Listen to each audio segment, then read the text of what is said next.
that pivotal moment, a portal materialized behind Sun Jin-woo, and the system announced that the job advancement quest had officially begun. This particular quest was unlike any other, as it lacked a specific target to eliminate. Instead, it demanded that the player survive for as long as possible, with a higher survival duration equating to a higher score and an increased likelihood of obtaining a rare job class. From the portal emerged a massive number of armored soldiers, causing Sun Jin-woo to ponder his strategy. He thought aloud, "Let's see if I can outlast you," initially planning to employ stealth to buy time. His intentions were quickly foiled as a mage used a detection spell to reveal his presence. The soldiers wasted no time and descended upon him. Sun Jin-woo deftly dodged their attacks and activated his bloodlust, a skill with a mere minute of effectiveness. He seized this brief moment to eliminate as many enemies as possible. Despite his full range of abilities, he struggled to keep up, feeling like he was mowing down an unending field of relentless foes. Surprisingly, only 5 minutes had passed. It felt like an eternity. Sun Jin-woo realized he had never experienced time moving so slowly. As Sun Jin-woo continued battling within the sea of enemies,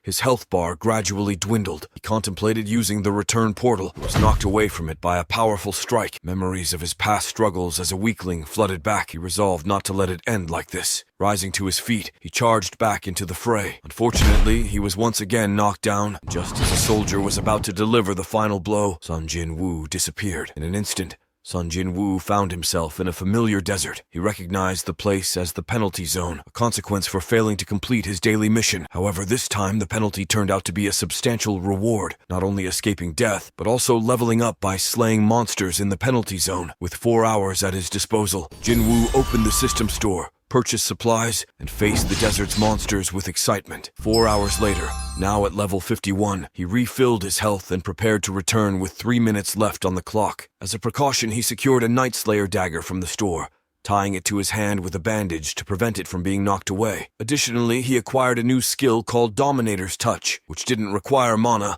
and allowed him to control objects without physical contact. As the time approached for the penalty mission to conclude, Jin-woo officially returned to the dungeon. Due to the accumulation of 4 hours, the number of armored soldiers in the dungeon had reached a terrifying level. However, they proved no match for the now level 51 Sun Jin-woo. As he continually dispatched the armored soldiers, he began to notice something peculiar unfolding around him. Sun Jin-woo quickly realized that the so-called soldiers in the dungeon didn't yield any experience points. It became evident that these soldiers were being summoned by 5 hidden summoner mages. This revelation significantly altered the situation. It took considerable effort, but Sun Jin-woo eventually managed to defeat all 5 summoner mages, surviving for 4.5 hours and eliminating the source of the endless soldiers. With the summoner mages vanquished, the system began analyzing Jin-Wu's achievements. He had invested heavily in his stats, focusing on strength and agility, which typically indicated a path toward becoming either a warrior or an assassin. However, the system had different plans in store for him. It determined that his insatiable thirst for power was sufficient to summon the wandering undead from Death Valley. These undead, loyal only to him, would serve as his necromancer minions. Accepting this new job class, Sun Jin-Wu's bonus points were calculated for his various achievements, which included eliminating all enemies, maintaining over 50% health using a return stone, and surpassing achievement points thresholds. To his surprise, the system notified him that he had triggered a superior job change reward. Before we continue, take a moment to answer the question of the day. Who is the drippiest character in Manhwa? Comment down below for a chance to be shouted out. Now, back to the recap. In a moment of profound transformation, Sun Jin-woo ascended from a necromancer to a shadow monarch. The abilities of a shadow monarch were even more formidable. He could extract mana from a deceased target, converting them into his shadow soldiers, which could be summoned or reabsorbed at will. Prompted by the system, Jin-woo set the command word for his new skill. Upon his command, countless shadow soldiers emerged from the fallen armor, creating an overwhelming presence that astonished even Jin-woo himself. The strength of a shadow soldier was directly proportional to the target's power in life. This newfound power allowed Jin-woo to summon an army of shadow soldiers, each potentially formidable in its own right. He turned his attention to Igris, who had previously given him a fierce fight. Jin-woo contemplated the possibility of summoning Igris as one of his shadow lieutenants, offering him additional protection. After 2 failed attempts, Jin-woo had only one more chance. Employing his best tactics, he combined persuasion and deception. Finally, Igris, once a formidable adversary, became Jin-Wu's first night-level shadow lieutenant. As Igris assumed his role, the other shadow soldiers immediately knelt before Jin-woo. Though no words were exchanged, the unspoken understanding was clear. Sun Jin-woo now grasped that he was no longer alone. With his legion of shadows at his command, he wielded the power of a formidable army. After returning home, Sun Jin-woo was peacefully sleeping when his phone abruptly woke him up. It turned out that his sister, Jin-ah, had a parent-teacher conference at her school. Sun Jin-woo hastily got dressed and headed to the school. To his surprise, the teacher didn't want to discuss Jin-ah, but rather her best friend, Han Song-yi. It appeared that Han Song-yi had been identified as an awakened individual, had been skipping classes to pursue a career as a hunter. The teacher implored Sun Jin-woo to persuade Han Song-yi to focus on her studies and not prematurely enter the dangerous world of hunters. Upon learning that Han Song-yi's awakened level was only E rank, Sun Jin-woo decided to take it upon himself to show her the harsh reality of the hunter's world. Meanwhile, at a nearby airport, Hwang Dong-soo returned as a top-ranked hunter, showing no respect to the monitoring department's chief, Woo Jin-chul. Hwang Dong-soo's sole purpose was to investigate Jin-woo, the person he held responsible for his brother's death. On the other hand, Sun Jin-woo took Han Song-yi to the White Tiger Guild's training dungeon for new recruits. Their plan was to blend into the team and observe the battle. The attack team for this C-rank dungeon consisted of an A-rank hunter, 2 B ranks, and 4 C-rank hunters, led by the A-rank named Kim Chul. As soon as Han Song-yi entered the dungeon, portal suddenly changed to red, causing the chief to contact the White Tiger Guild's president, an S-rank hunter named Bak Yun-ho. Inside the dungeon, Sun Jin-woo noticed 2 arrows flying toward them from an unknown location. He swiftly intercepted one arrow, aimed at Han Song-yi, but the other hit one of their team members. Everyone turned their attention to the direction from which the arrows had come and spotted an ice elf outside the dungeon. Bak Yun-ho arrived and began examining the dungeon's fluctuations. He speculated that the dungeon was at least of A rank or possibly even higher, posing significant danger to those inside. Within the dungeon, the ice elf taunted Sun Jin-woo with a sinister smile before vanishing. Back in the dungeon, Kim Chul, confident in his A rank status, decided to kick out all the weaker members from the team. 2 groups went their separate ways, with Kim Chul and his team taking one route, while Sun Jin-woo and the others ventured deeper into the forest. Here they encountered white bears, which were easier to deal with compared to the cunning ice elves. Suddenly, a white bear appeared, sending fear through the group. Sun Jin-woo stepped forward with a powerful punch, knocked the bear's head to the side, stunning everyone with his astonishing strength. In response to their astonishment, he simply said, "Don't ask any questions, just follow me and I'll show you the way." The remaining members happily gathered around a bonfire, sharing a meal of bear meat. Sun Jin-woo eventually led the group to the white bear's cave and began to solo wipe out the threats they encountered. Confronted by a group of white bears, Sun Jin-woo wasted no time and asked if his companions needed assistance. Without hesitation, he summoned his shadow army, sparking a fierce battle between the 2 sides. Initially, there was no clear winner, but as time passed, victory began to tilt in Sun Jin-woo's favor. The white bears, mere flesh and blood, were no match for the immortal shadow army, which constantly regenerated. What had started as a chaotic skirmish slowly turned into a one-sided massacre. Realizing the dire situation, the White Bear King couldn't bear it any longer and yelled, "Enough already! Just take these 2 soldiers and be done with it!" He attempted to slap a shadow soldier but refrained, as attacking the king would be considered disrespectful. Igris, the powerful shadow knight wielding a giant sword, appeared and charged towards the White Bear King. In less than 5 rounds, the White Bear King met his demise, his head severed. Igris presented the bear's head to his king, Sun Jin-woo, who patted his shoulder,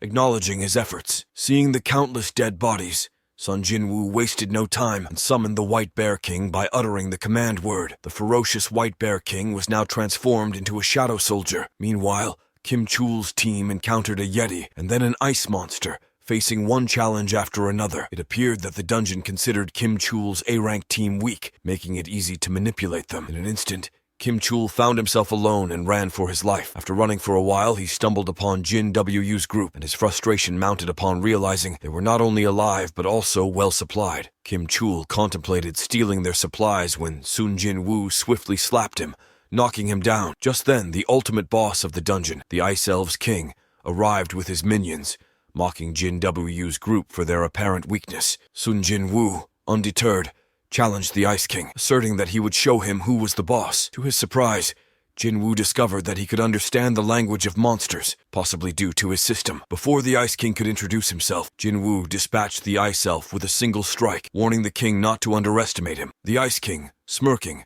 asked an absurd question about why Jin-woo was with humans, and ordered him to kill his teammates if he wanted to stay alive. Jinwoo couldn't help but wonder why the Ice King didn't consider him as human. However, he retorted, threatening to defeat the king as well. Without further conversation, Jinwoo summoned his shadow army, and both sides engaged in a fierce battle. Jinwoo rushed towards the Ice King, intending to capture the leader first. However, after a brief clash, he was forced to retreat, realizing that he might not even win with Igris's help. Contemplating the need for a stronger shadow, Jinwoo glanced at Kim Chul and kicked a sword towards him. Kim Chul, who had woken up and remembered their earlier encounter, angrily swung his sword at Jinwoo. Facing attacks from both the Ice King and Kim Chul, Jinwoo remained calm and summoned Igris, who swiftly took down Kim Chul with a single strike. Jinwoo then summoned Kim Chul as a shadow soldier and named him Iron. Iron immediately taunted the Ice King, provoking him further. The three of them worked together relentlessly, delivering a barrage of attacks that eventually overwhelmed the Ice King. With their combined efforts, they managed to defeat the Ice King, and Jinwoo delivered the finishing blow, completing the dungeon. With the dungeon master eliminated, their levels increased. Just as Jinwoo was about to catch his breath, Iron suddenly went berserk, whipping the Ice King's corpse. Annoyed and exhausted, Jinwoo reprimanded him. Meanwhile, outside the dungeon, Hwang Dong-soo learned that Jinwoo had entered a red dungeon. Believing that Jinwoo would surely meet his demise in the dungeon, Hwang Dong-soo decided to leave without further confrontation with Baek Yun-ho. After a few hours, Baek Yun-ho watched as low-rank hunters emerged from the dungeon. He wondered if his elite team had been wiped out. As Jinwoo was leaving, Baek Yun-ho approached him to inquire about the situation. Unfazed, Jinwoo explained that he had to leave, and suggested that Bak Yun-ho ask the others for details. Rather than getting angry, Bak Yun-ho tried to recruit Jinwoo into the White Tiger Guild. Losing an A-rank hunter was a blow, but if they could recruit Jinwoo, the White Tiger Guild would undoubtedly become a top-tier guild. Reflecting on his encounter with the Ice Elves King, Jinwoo felt a hint of regret for failing to summon him 3 times. However, he was satisfied with the dagger he had obtained. The next day, Jinwoo looked at Yu Jinho's outfit with a helpless expression, acknowledging that it was indeed his style. Jinwoo and Yu Jinho drove off to pick up Han Song-yi, who was in need of medical attention. Yu Jinho overheard their conversation and was shocked, wondering if he was allowed to listen to this confidential information. He quickly reminded Jinwoo that Song-yi was still a minor. Paralyzed with fear, Yu Jinho watched as a group of shadow soldiers cleared the dungeon and gathered mana crystals. Realizing that his position was being taken over, he swiftly started collecting the crystals himself. Meanwhile, in an A-rank dungeon in the United States, a man resembling a homeless guy suddenly appeared. Due to the language barrier, he was mistaken for a monster and detained. Jinwoo completed the 20 dungeon runs with Yu Jinho, and they prepared to celebrate. After some drinks, Jinwoo remembered the key to the demon castle he had received from Cerberus.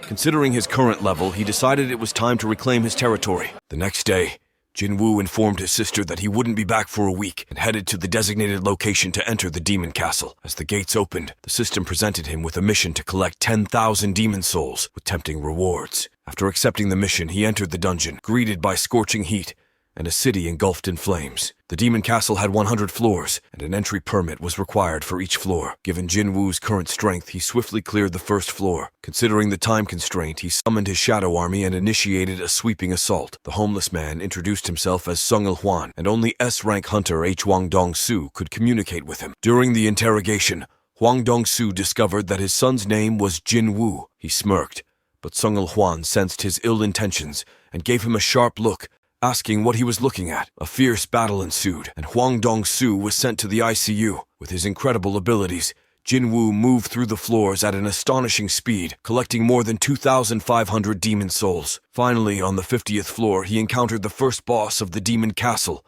Vulcan. Jinwoo commanded his army to attack while he turned invisible, attempting to finish Vulcan with a single strike. To his surprise, Vulcan proved incredibly agile and swiftly appeared in front of the Shadow Army. Despite its size, Vulcan was remarkably fast, and its attacks began obliterating the Shadow Army. Jinwoo realized that it was time for him to step in as the situation grew dire. He leaped forward and landed a powerful punch on Vulcan's face. With all his attribute points invested in strength, he never expected to send Vulcan flying with just one punch. Vulcan slowly stood up, glaring menacingly at Jinwoo. The system then notified him that Vulcan had activated its skill, Rage, increasing all attributes by 50%. In an instant, the massive body of Vulcan appeared in front of Jinwoo, wielding a 40-meter-long club about to strike him. With no time to dodge, Jinwoo quickly shouted, and Iron instantly understood his intentions. Iron raised his large shield with all his might, and Jinwoo caught the shield without looking back, hurriedly raising it to block the attack. As Vulcan's attack created an opening, Jinwoo leaped up,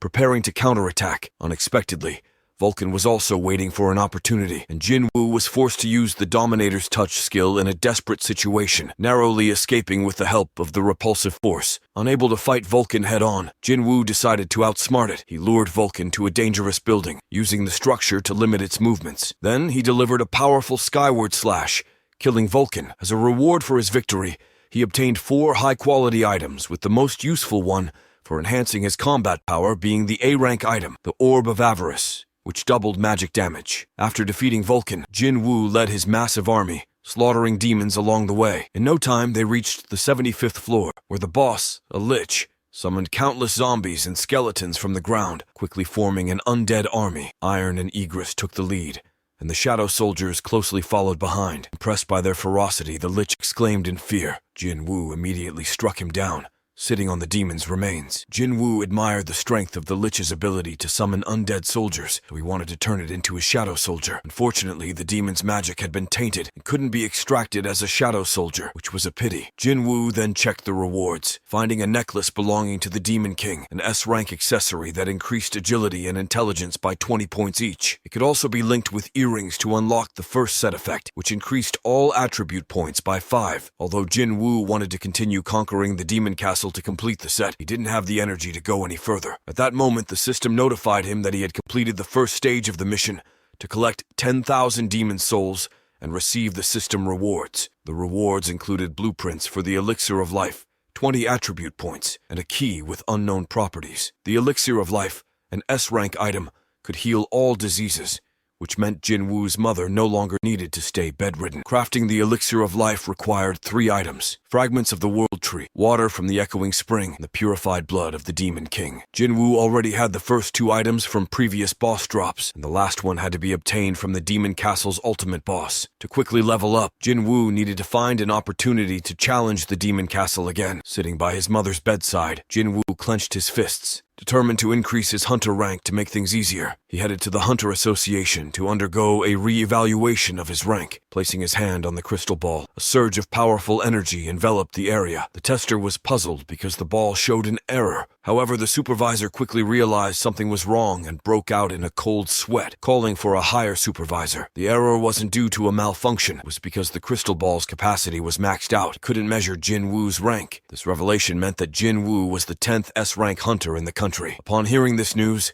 the 5 major guilds were all shocked and scrambled to recruit him. First, the Hunter Guild president, Choi Jong-in, approached Jinwoo, boasting about being the only guild in the country with 2 S-rank hunters and being the strongest in power. Known as the pinnacle of fire mages, he was called the Ultimate Hunter. However, Jinwoo showed no interest and declined the offer. Bayek Yun-ho, the White Tiger Guild leader, rushed to meet Jinwoo, possibly using a magical beast to travel faster. By the time he arrived, though, Jinwoo had already left. When Jinwoo returned to the hospital, the third influential force, the Hunter Association, which managed all the guilds, extended an olive branch to him. The association president, Go Gun-hee, personally met with Jinwoo. Despite various temptations, Jinwoo still chose to decline the invitation from the Hunter Association. His reason was simple. He wanted to focus on battling and leveling up to become stronger, and the Hunter Association didn't participate in dungeon raids. After rejecting offers from various factions, Jinwoo disguised himself as a miner and infiltrated the Hunter Guild's mining team. His goal was to familiarize himself with high-level dungeons for future solo runs. Before entering the dungeon,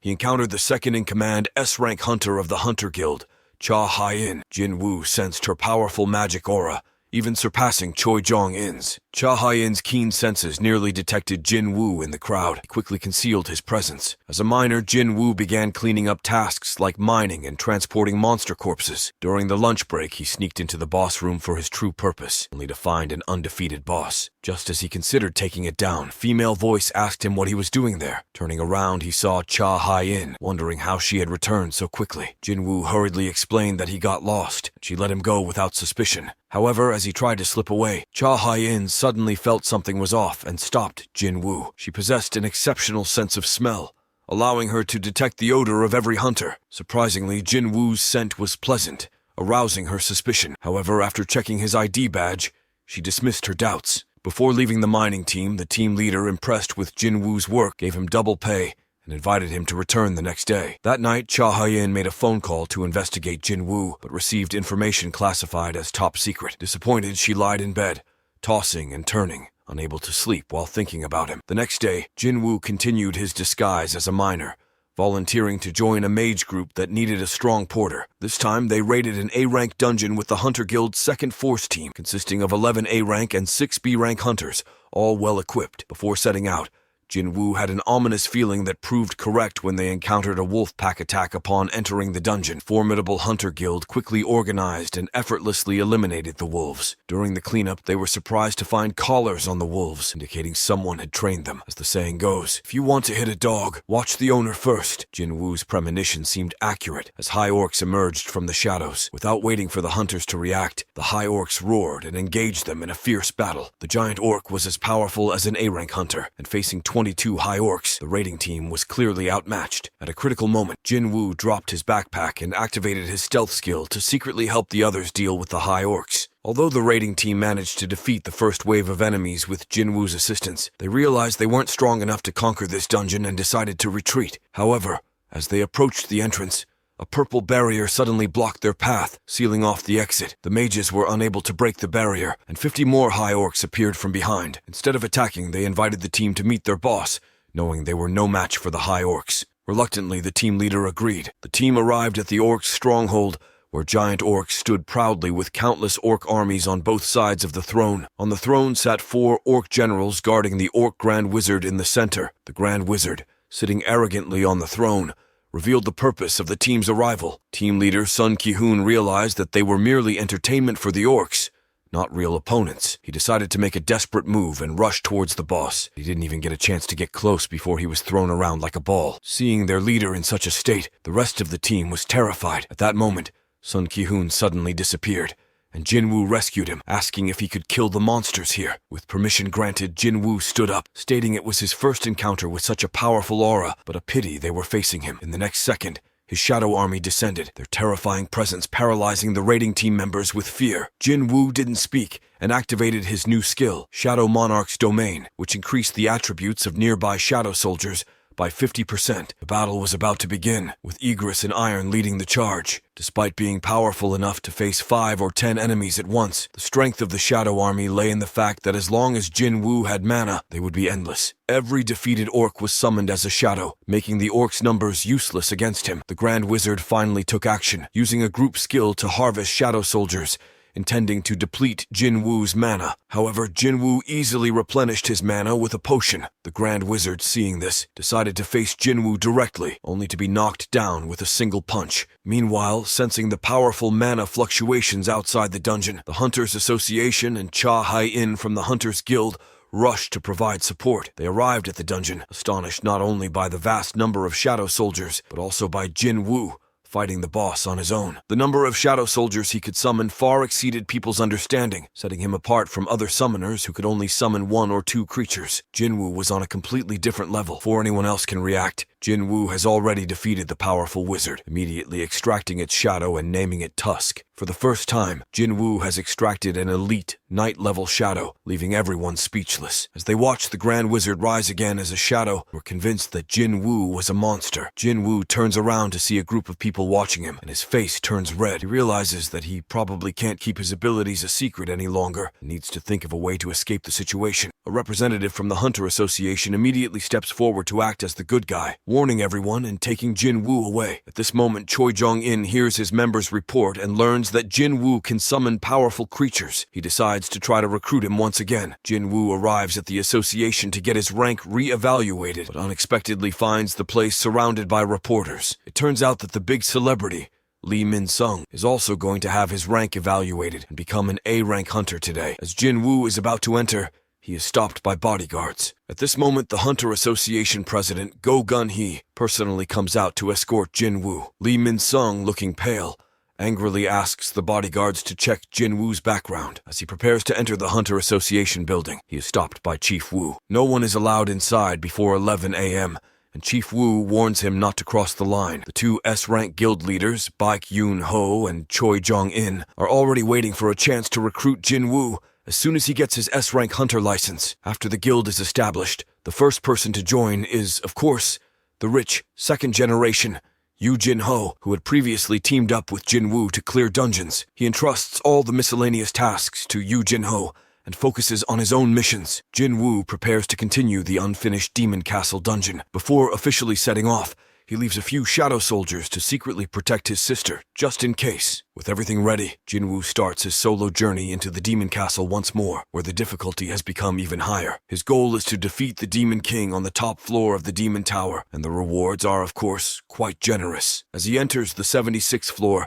the Wizard Tusk wields the Orb of Avarice, greatly increasing his power. With a wave of his hand, a fire dragon shoots out, nearly piercing through the entire Demon Castle. To clear the dungeon faster, Jin-woo summons all of his shadow soldiers, dividing them into 6 groups, with each group acting independently, killing any enemy they encounter. As Jin-woo proceeds, amazing feats continuously appear above his head. He has developed his abilities to the extreme, making the whole process look like an automatic grind. He reaches the 80th floor when suddenly, a shadow squad starts dying at an alarming rate. Jin-woo rushes to the scene to see who or what could be killing his squad so quickly. He sees a pair of demon nobles and a demon knight easily defeating the shadow soldiers. Seeing this, he has no choice but to step in and destroy the demon knight with a single kick before any reinforcements can arrive. The demon knight's figure vanishes as it has entered stealth mode, reappearing behind Jin-woo with his weapon drawn. However, the demon knight is quickly eliminated. Jin-woo looks up at the remaining demon noble who is trembling with fear. He disarms the enemy's weapon and grabs his dagger,